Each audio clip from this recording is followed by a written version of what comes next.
रामकृष्ण हरी श्री स्वामी समर्थ जय जय स्वामी समर्थ। नमस्कार मित्रांनो, desk Marathi YouTube channel मध्ये आपल्या सर्वांचं मनपूर्वक स्वागत आहे। मित्रांनो, कलियुगामध्ये दैनंदिन जीवन जगत असताना या सामान्य माणसाला नेहमीच अडी अडचणींना तोंड द्यावं लागतं। अनेक संकट माणसाच्या आयुष्यामध्ये येतात।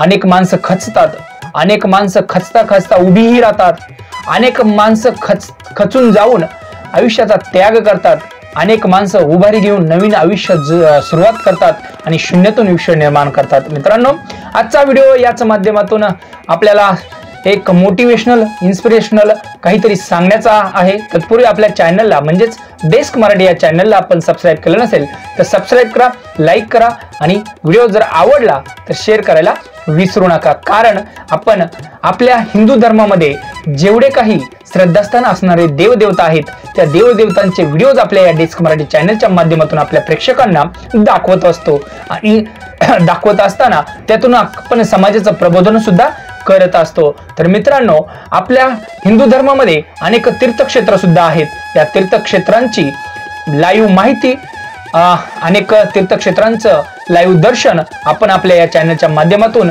देत असतो। तसंच आपल्या हिंदू धर्मामध्ये जेवढे काही सणवार आहेत त्या सणवारांची माहिती, शुभ मुहूर्त, पूजाविधी आणि त्याचे नियम, व्रत या प्रकारची माहिती आपल्या डेस्क मराठी चॅनलच्या प्रेक्षकांना आपण देत असतो। तर मित्रांनो, म्हणूनच आपल्या चॅनलला सबस्क्राइब करा, लाईक करा आणि शेअर करायला विसरू नका।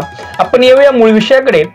आयुष्यामध्ये जीवन जगत असताना माणूस देवाचे पाय तेव्हा धरतो जेव्हा तो संकटात अडकतो।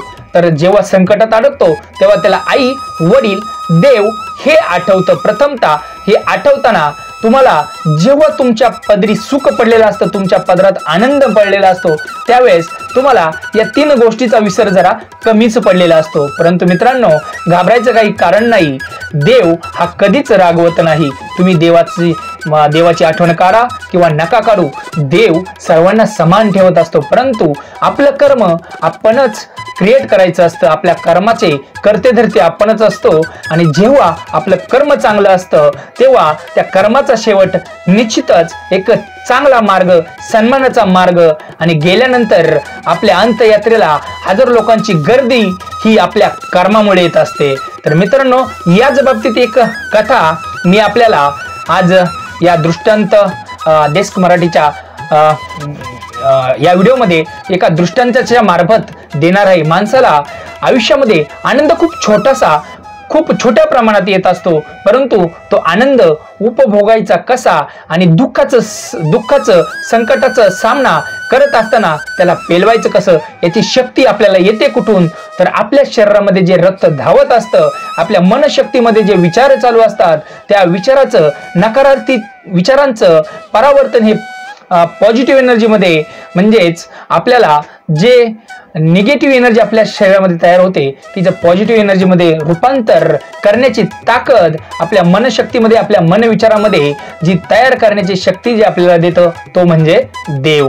त्या देवाला विसरून कसं चालेल? तर मित्रांनो, याच बाबतीत आजचा हा दृष्टांत, सुख पाहता जवा पाडे, दुःख पर्वता येवढे। अनेक संत मंडळी म्हणून गेलेले आहेत, आपल्या आयुष्यामध्ये सुख हे खूप छोट्या प्रमाणात येत असतं, परंतु दुःख हे अगदी पर्वतावर एवढे येत असतं। तर मित्रांनो, खचून जायचं कारण नाही। याच दृष्टांच्या माध्यमातून आपल्याला आज पाहायचं आहे। तर एक मुळी विक्या म्हणजेच जंगलामध्ये जायचं, लाकडं तोडायची आणि त्या लाकडांच्या मुळ्या तयार करून बाजारामध्ये जायचं आणि आपला आणि आपल्या कुटुंबाचा उदरनिर्वाह करायचा, हे त्याची दैनंदिनी रोजच काम। एक दिवस मुळी विक्या मुळ्या तोडल्या, डोक्यावर घेऊन जंगलाच्या रस्त्याने चालत होता। परंतु चालता चालता त्याला एक वाघ दिसला आणि वाघानेही मुळी विक्याला पाहिलं। मुळी विक्याला पाहिल्यानंतर वाघ भुकेलेला होता। शिकार करण्याच्या दृष्टीने तो मुळी विक्याच्या मागे धावू लागला। मुळी विक्याने वाघ आपल्या पाठीमागे धावायला लागलाय हे पाहताच मुळी विक्या सुद्धा धावायला लागला। पळता पळता दमछाक झाली। आता काय करावं सुचेना। वाघ तर मागं पळतोय, मुळी विक्या पुढे पळतोय, वाघ मागं पळतोय, मुळी विक्या पुढे पळतोय। आता करायचं काय? अचानक त्याच्या मनामध्ये विचार आला। बाजूला एक वडाचं झाड होतं, त्या वडाच्या झाडाच्या पारंब्या खाली लोंबलेल्या होत्या, परंतु खाली लोंबलेल्या असताना वडाच्या झाडाखाली एक खोल अशी विहीर होती. वडाच्या झाडाखाली ती असणारी विहीर, आता त्याला वाटलं की आपल्याला आता पळून पळून वाघ तर आपल्याला सोडणार नाही, त्यापेक्षा आपण या पारंब्याला लटकून राहू किंवा नाहीच जमलं तर विहिरीत उडी घेऊ. या दृष्टीनं पारंब्याने मुळीविक्याने त्या पारंब्या धरल्या आणि त्या पारंब्या धरून डायरेक्ट विहिरीमध्ये उडी मारण्याच्या हेतूने त्याने विहिरीच्या कठड्यावरून पलायन केलं. तर वाघ धावत धावत येऊन विहिरीच्या कठड्यावरती बसला. आता कठड्यावरती पण जाऊ शकत नाही, नेमका विहिरीच्या मधोमध त्या असलेल्या पारंब्याला लटकून तो मुळीविक्या असा लटकून उभा राहिला. आता कळ हाताला लागली होती, खाली उडी मारावी या हेतूने खाली पाहिलं तर त्या विहिरीत पाणीच नव्हतं, परंतु त्या विहिरीच्या एकदम तळाशी एक नाग असा फणा काढून वरती फुसफुस करत होता. कारण त्याने नागाला आता फसफस करण्याचं त्याचं जे दैनंदिन आहे तो करत असताना हे मुळीविक्यानं पाहिलं. कटाड्यावरती वाघ, वाघोबा खाली नागोबा, आता करायचं काय? आता विचार करता करता नाकीनं वाले, खाली उडी मारावी तर खाली नागोबा, कटाड्यावरती वाघोबा, आता करायचं काय? आता प्राण जातो की काय ह्या हेतूने वरती पाहिलं. वरती पारंबीच्या अगदी मुळाशी एक भलं मोठं आग्या मोहळ. आता करायचं काय? खाली नागोबा, काठावरती वाघोबा आणि वरती आग्या माशाचं पोळ. आणि त्या पारंब्या हलत असताना जेव्हा त्या आग्या मुळाच्या माशा उठल्या आणि तडा तडा तडा त्या मुळीविक्याच्या अंगावरती बसून त्याला चावू लागल्या. आता त्याला ते दुःख सहन होईना, अतिशय दुःखाने तो लोंबकळत होता त्या पारंब्याला.